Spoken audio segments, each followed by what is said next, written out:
Hello बच्चों, let's read the question. The question says state one prudential reason and one moral reason for power sharing with an example from the Indian context. यानी सवाल आपसे ये पूछा जा रहा है कि एक रीजन प्रूडेंशियल रीजन दीजिए यानी important logical reason as well as एक मॉरल रीजन दीजिए पावर शेयरिंग का जिसमें इंडियन कॉन्टेक्स्ट का आपको एग्जाम्पल देना है. So the answer is power is shared among the different organs of the government.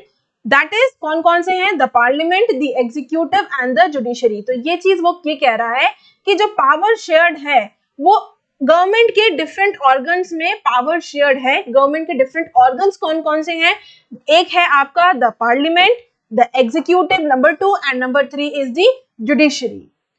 Prudent reason of power sharing is that यानी important या आप कह सकते हैं लॉजिकल रीजन दे रहा है वो पावर शेयरिंग का क्या है इज दैट इट एंश्योर्स इस चीज को वो सुनिश्चित करता है एंश्योर करता है that none of the organs can exercise unlimited powers कि किसी भी एक ऑर्गन के पास गवर्नमेंट के किसी भी एक ऑर्गन के पास किसी भी तरीके की कोई अनलिमिटेड पावर ना हो. सबके पास बराबरी से पावर शेयर्ड है.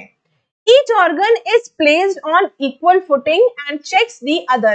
सारे ऑर्गन्स गवर्नमेंट के जो हैं ये बराबरी से प्लेस हैं, सबके पास बराबरी के पावर्स हैं और एक दूसरे को वो चेक भी कर सकते हैं. कैसे? For example laws are made by the legislature यानी कानून तो लेजिस्लेचर पार्लियामेंट में बनता है. इम्प्लीमेंटेड बाय एग्जीक्यूटिव, अब उसे इम्प्लीमेंट कौन करता है? एग्जीक्यूट कौन करता है? एग्जीक्यूटिव उसको करता है. एंड एनफोर्स बाय जुडिशरी और जुडिशरी उस चीज को एनफोर्स करती है, चेक करती है, मॉनिटर करती है इन दोनों के फंक्शंस को. देन मॉरल रीजन क्या है? Moral reason is that power sharing is the spirit of democracy यानी डेमोक्रेसी का स्पिरिट क्या है कि पावर शेयरिंग हो. अगर सभी के हाथ में अगर पावर्स एक ही इंसान के हाथ में या एक ही ऑर्गन के हाथ में अगर सारी पावर्स आ जाएंगी तो डेमोक्रेसी कहाँ रही? इट मीन्स इसका मतलब क्या हुआ?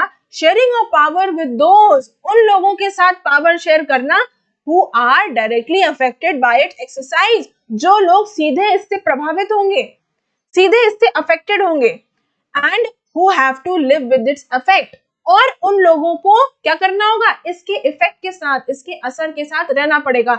यहाँ वो बेसिकली लोगों की बात कर रहा है. For example farmer unions are consulted before for framing any laws related to them यानी कोई लॉ अगर किसान के लिए लाया जा रहा है तो उससे पहले क्या होता है? फार्मर यूनियन से कंसल्ट किया जाता है, उसके बाद फिर कानून आता है. So I hope you understood the question as well as the answer. Best of luck.